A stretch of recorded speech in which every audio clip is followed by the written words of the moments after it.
What happens when two bass road warriors spend quality time talking music and life with one of their peers? Find out every Monday at 8 on Notes from an Artist. Bassist, educator, author David C. Gross and bassist and head honcho of KnowYourBassPlayer.com, Tom Semioli, trade dates with the legends of rock, jazz, funk, blues, folk, country, and more. Notes from an Artist. Revealing conversations with the legends who've created the soundtrack of our lives. Every Monday at 8 on CygnusRadio.com. And check out previous episodes on our podcast. Notesfromanartist.buzzsprout.com. Hi, this is David Gross, and along with co-host Tom Semioli, I want to welcome you to another edition of Notes from an Artist. Tonight, we have as our special guest, composer, trumpeter, producer, and educator, Ben Neill. Ben invented the mutant trumpet, which is a trumpet equipped with 3 bells, 6 valves, as well as electronic modifications that allow him to control sounds with a computer. He is also the professor of music industry and production at Ramapo College in New Jersey. I have been a fan of his music for quite some time, and I'm excited all of you to not only listen to his incredible compositions and playing, but to hear his forward-thinking views on where music, performance, and listening are headed. As a matter of fact, this interview was so good that we have to cut it in half, and tonight will be part 1, and next Monday will be part 2. So let's begin. Hi, Tom. Hi, Ben. Let's get started. How you doing? How are you? It must All right. be Ben. Hey, Ben. Nice to meet you both. Yeah. You too. You too. Welcome to Notes from an Artist. It's cool. You know, it's funny. I know another David Gross. The sax player. I don't know if he's a sax player. Or the keyboard player from Philly? The guy No, from San Francisco. He's a manager, a promoter. I haven't really talked to him in a while. I think he is a promoter. Yeah. I mean, he had actually been talking to me. I did an event with him. I can't remember. Was it in the Bay Area? No, definitely New York. But he had some connections to Russia. Really? I do too. My grandmother was from Kiev. He was trying to book me a gig in Russia, and then it didn't happen. But anyway, so I thought it was him at first, but anyway. Well, there are a lot of people masquerading as David Gross these days. It's annoying. It's the thing to do. It's the thing to do. So tell us, Ben, how does it feel coming out of lockdown? I mean, we're all starting to get our chops back, and hopefully we got some gigs coming back. What has it been for you? Well, during the pandemic, I had a couple of recording projects that I had already been underway with. I released an album with Mimi Gazy, the vocalist, Which is great, by the way. Oh, thank you so much. Thank you very much. We released that last summer. That was Mimi Gazy and Ben Neill doing If You Lie Awake. This is Notes from an Artist on CygnusRadio.com. And then what I've been doing mainly through the pandemic, in addition to teaching, I teach at Ramapo College. Right. Is I've been working on this project called Trove, which I think you had mentioned when you reached out. And yes, I'm working with Eric Calvi. He is a longtime collaborator. He actually was my A&R guy at Verve when I was on Verve for a few years in the 90s. And then we continued to work together as production partners. He's a great engineer and musician, worked with Miles and did a lot of early hip hop stuff. He's originally from Paris. So we have been doing this remote collaboration, and that's been a lot of fun. It's basically we decided to try to do 100-track album, and so we're doing it. We've been releasing 2 tracks a week since November, and then it started on Thanksgiving, and then by next Thanksgiving we'll have 100 tracks. We're up to like 65. Well, I wanted to talk to you about that, Ben, because I'm trying to get a playlist together of all these troves. And I have one. Yeah. Apple Music is going, no mas, stop. Oh, really? Okay. See, I use Spotify. I'm not so familiar with Apple Music. So yeah. Right. Me too. Yeah. That was one of the Ben Neill, Eric Calvi tracks called Trove. This one was called Trove Side Reel. This is Notes from an Artist on CygnusRadio.com. You bring up a good topic, the album format. And this is something David and I grapple with, and we talk to musicians young and old. What does the album mean in the 21st century? Now, obviously, you and I, David, we're all pretty much from the same generation when an album was this, finite set of 40 minutes of music on vinyl. And then, of course, it advanced to the CD, cassette, whatever. But what does an album in the age of streaming, what does it mean anymore? I don't think a whole lot. I think, like many things, it's being completely redefined by streaming. And that was one of the reasons that we kind of embarked on this Trove thing, was to try to address this whole idea of superabundance in music and really get away from that sort of album structure and try to do something that is more elongated. And it's been interesting to see. I mean, we've kind of had, it goes in waves. You know, we have gotten a lot of playlist placements on that, on the project. And I think having more out there is an advantage. All these streaming services and search engines that, you know, they all work on numbers. Algorithms. I had a mastering engineer, my mastering engineer, Alan Douchus, was talking to me about that a few years ago, that there is a lot of advantage in terms of the way the algorithms work by just having more music out there. So is that right? Okay. Yeah. So, you know, we see the way music is being consumed as is really not only transforming the business side, but it's also transforming the creative side. People have to make music for the context. You know, David Byrne's book, How Music Works, has a really great chapter on that, about music and architecture. And so the architecture of virtual music and streaming is really changing the way we all create music. And who could have envisioned that? I certainly didn't, you know. Well, taking that into consideration, Ben, think about it now. Let's take an album we all know. Let's say the Beatles' Revolver. Okay. Right. If you only heard Eleanor Rigby off that album, then you would think, well, gee, the Beatles are a chamber pop music band. Then if you only heard Got to Get You Back Into My Life, you'd say, oh, they're a jazz horn band. That's what the Beatles are. Then if you heard Taxman or She Said, you think, wow, these guys are alternative rockers. Like, the album afforded you a chance to see all aspects of an artist. Now, if there's a Ben Neill track floating around on a sound list, they only get this much of Ben. They don't see the whole scope of you as an artist. Well, that's true. I'm not saying that I necessarily feel like all of this stuff is the greatest thing to happen. I mean, I find myself, I've actually been doing some writing about some of this. You know, the whole idea that music, what streaming is doing to music, it's basically, it's making everything much more focused on the listener, on the user, rather than on the artist. And basically, we're going to see just more and more opening up of the creative process to the audience, to the user. You know, there's this woman, Liz Pelly, who has written a lot of really interesting stuff about this, about how Spotify is, you know, not only shifting albums, but you know, the way that people write songs, the lengths of songs, and what her whole theory, which I think there's something to it, is that Spotify really doesn't care about artists. Spotify's uninterested in artists. Spotify wants everybody to listen to music as something that they are doing in the background with other things, whether it's cooking, you know, running, making out, whatever it is, that music becomes just something that is always in the background. In a sense, it's almost like Eno's whole thing about ambient music. It's like all music became ambient music. That was Brian Eno's Music for Airports.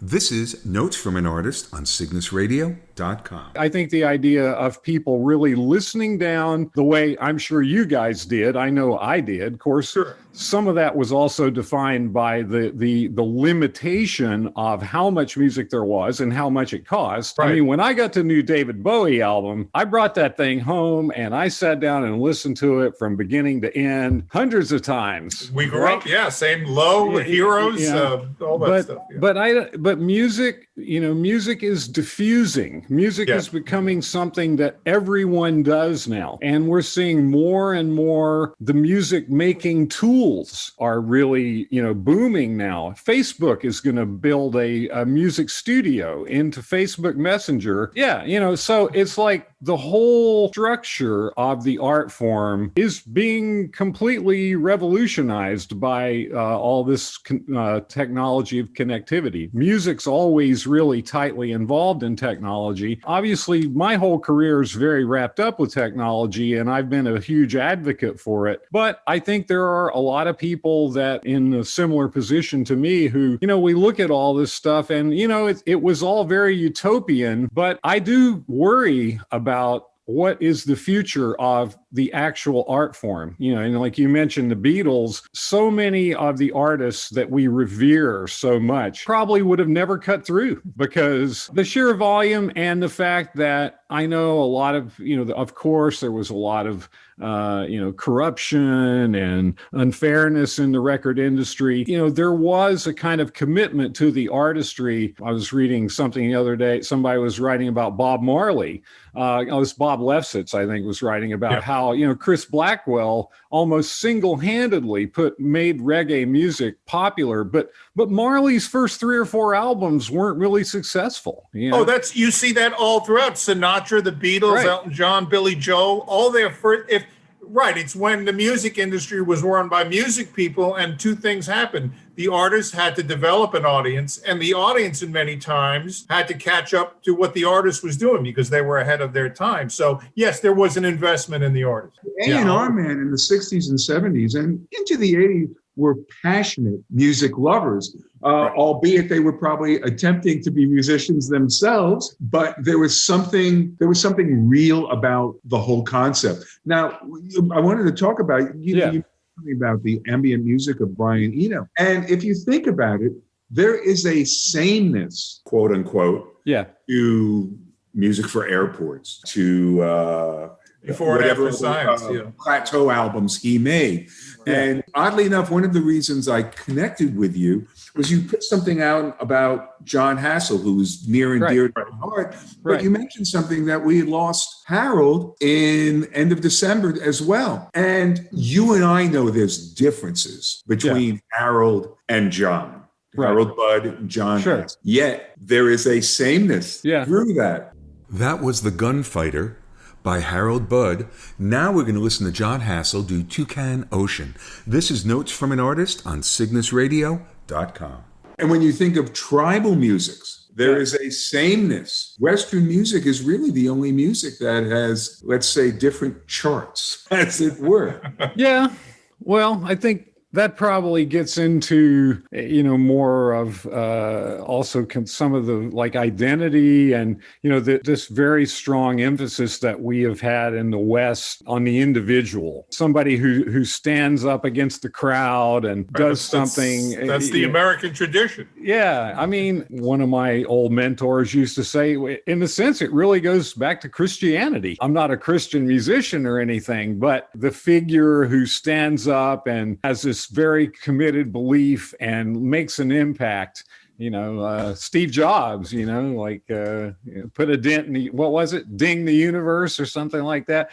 But I think and music, of course, has been, so tied up with that. I think, really throughout our Western musical history, I was friends with Terrence McKenna, the psychedelic philosopher, and he had this idea about the Archaic revival, that all this technology was actually going to kind of bring us back toward a more, like you mentioned, tribal, a more kind of collective tribal society. Marshall McLuhan, of course, talked about that too. Right. And I think we're really seeing that. I mean, where music and what I really see music becoming is something where it's almost not only we're talking about the end of the album, it might be the end of composition. There might not even be a finished piece of music because music is going to become more and more interactive and fluid. And in a lot of sense, in pop, it's already happening, where the way a pop record really succeeds, it's not just getting people to listen to it, it's getting other people to create with it. So it's like the role of the artist becomes to stimulate or facilitate all of this amateur creativity, which that's where I see music going. It's just, they're just, and I don't even know, frankly, why would someone learn to play an instrument now? I'm not even sure. Yeah. But while you were talking, I was going to go, okay, so Ben, you teach. Right. Obviously, you're teaching more production and stuff like that. Yeah. And so my thought would be, how do you teach people to be musicians now? Well, I think a lot of it, one of the things that I find that is really challenging for young people, and it was, I've been teaching for about 12 years, and it was really surprising to me from the very beginning of teaching was how much time I felt like I had to spend having the students find what they like. Show me something that you are really passionate about. Show me something that you really love. And that's hard for a lot of these young people to do. And that's because of this atmosphere of superabundance where there's just so much. Well, what do you listen to? What kind of music are you really into? What kind of an internship do you want? Oh, I'll do anything. Well, to me, making art and creating, it is fundamentally, you have to make a choice. You have to choose one thing over another. You can't be everything. And so I find that's where I kind of start. One of the most effective ways of doing that is by having the students DJ. I find having, DJing, the idea of that you create through what other people have created first. Right. And then, and that's how you find something you really love. Stockhausen had this kind of formula that he talked about from one of his lectures in the 70s. Listen, analyze, manipulate, and create. John studied with Stockhausen. He was his personal assistant among all the other great things that he did. And when Stockhausen, I'll try to keep this brief because it's a little tangent, but when Stockhausen when he was starting to think about electronic music, he went into the Ethnic World Music Instrument Museum in Paris, and he started playing all these instruments and recording them, and then starting to manipulate the tape. And then he started to create. And that's kind of a formula that I use with my students. So listen, analyze, manipulate, and then create. How about that, folks? That was Karl-Heinz Stockhausen's Gesang der Jangling. Hope I pronounced that properly. Wasn't that an incredible piece? This is Notes from an Artist on CygnusRadio.com. Like the creating comes much later. And I think now, because creativity with all the digital tools is so accessible, as you're saying, I can make a whole album right here. Right, sure. But coming up with what I try to teach my students is not any particular style, but to help them zero in on what it is that's really meaningful for them. And that's the first step. And then once they have that, then we can go on more into the specifics of how they achieve that goal. But it's surprising to me still how much time and energy I spend on that first step. That's interesting. A question I want to ask you about your students, Ben, is their concept of collaboration. Now, if you look at that thing behind David, that's a bass. Right. And I've got one of those things too, only mine's electric. Yeah. And by nature, bass players have to collaborate. When I started playing music as a suburban, 15 years old in Long Island, we got guys together in the garage to knock out songs. Sure. If we had GarageBand now, none of us would have met. We may not have become bass players. We would have probably just programmed a bass. What are your students on the thoughts of the magic of collaboration, or is it more just self-centric, their perception of music? Well, I remember, I worked with Bob Moog. He built my first synthesizer for the Mutant Trumpet.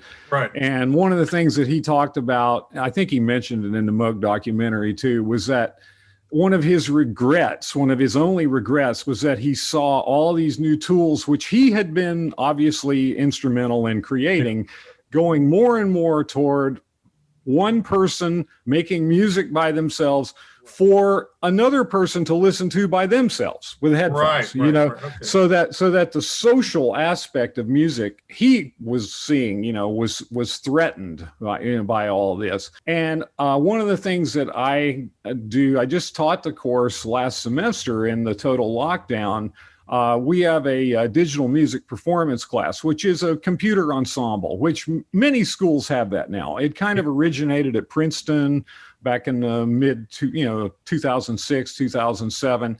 And I would love to share some of the recordings. I did a great concert. I felt it was really great with 8 students all performing together online in real time, with electronics. There was a couple of guitarists also. And so we were able to translate the dynamic of live performance into the online realm. It was very difficult. I mean, it really took, like the whole semester to get it to the point to where it would work. So it is possible, but several of the students in that class had never played in an ensemble of any kind. Like all the music, and some of them are accomplished producers. So yeah. It is on the other side, I would say that some of my most successful students, which I'm this all sounds like so grim, but I'm actually very proud of my students, and I've had a lot of people go on to be really successful. Brandon Korn, probably the most notable, who's a producer who did a lot of work on Travis Scott's Grammy-winning album. He got a Grammy for some of his work on that. But in that world of hip hop production, Ehi Orabo's another kind of hip hop R&B artist. It's really all about collaboration. I mean, you look at those songs on any pop album now, any pop song now, it's got 6 or 7 writers on it. Right. One person does one thing and one person does another stripe.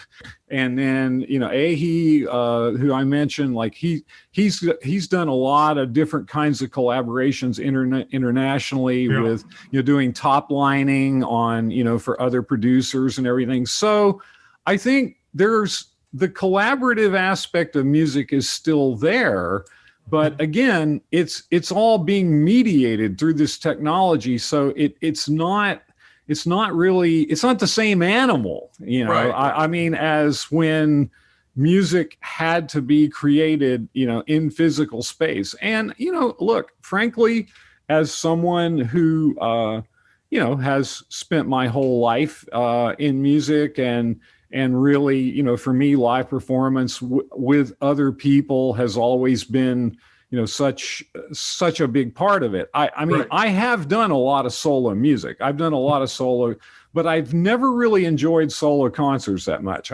To me, they were always a necessary evil. I always perform with a drummer. That's what I really like working with a percussionist. Right. I think that goes back to the whole history of brass and percussion. There's some kind of real natural affinity there. But I mean, I think it's another aspect of our art form that's being reinvented, by this. And of course, COVID then, pushed us all like 5 years more into the future, with all this stuff, So, it's, I mean, I feel like I'm trying to help my students, to try to preserve some of this or right. some of that kind of musical experience because I don't really think we should just toss it all out the window just because, we have these incredible gadgets, but exactly how it gets preserved isn't totally clear. That was Mainspring by Ben Neill. This is Notes from an Artist on CygnusRadio.com. What about now with your students again?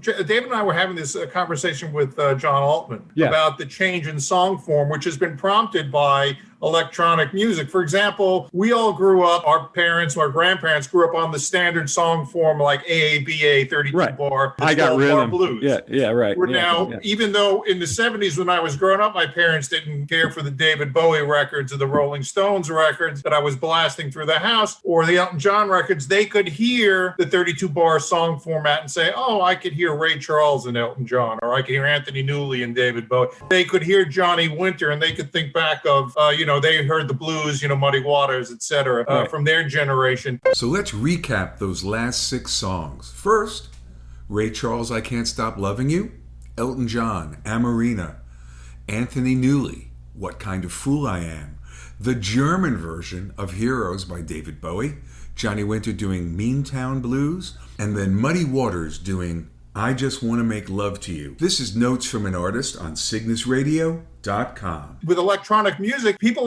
no longer adhere to those two primary and permutations thereof of the 32 bar and 12 bar format. What say your students about this? Do they come in, do they work in finite structures like that, or is it just? Well, I think, song form, talking, about popular music, which, right. Song form, has been in flux and, change, forms evolve and change. And I think the sampler and the sequencer have a kind of bias toward looping.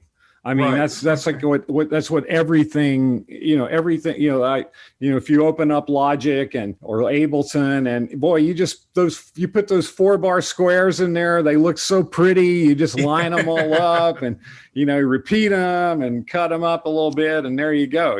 So, everything has really become much more based around these loop-based forms and also simpler forms. Right. It's rare to hear a bridge in a song now. In a pop we're going to song say there are no bridges, there are no intros, there are no solos. Pop songs had solos. Well, I think technology definitely has a lot to do with it. And song form, musical form, obviously in Western music it's had a progression, over centuries. Yeah.